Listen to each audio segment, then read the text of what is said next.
Sweet pastry uses a creaming method, which we've covered in another recurring principle, that involves beating the butter and the sugar at the start of the recipe to make it light and fluffy and trap air. In this case it's icing sugar.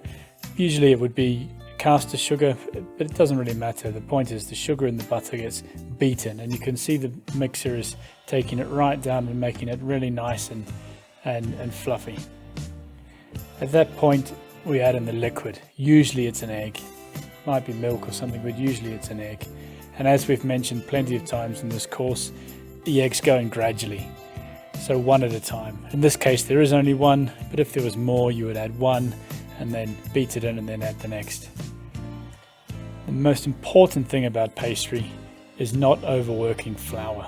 Okay, so the flour goes in this case last, and I'm going to take care to pulse it.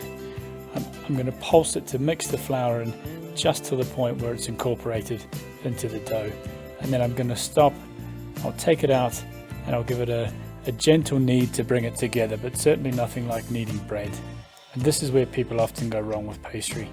It's really important not to overmix it, otherwise it becomes tough and not so nice to eat.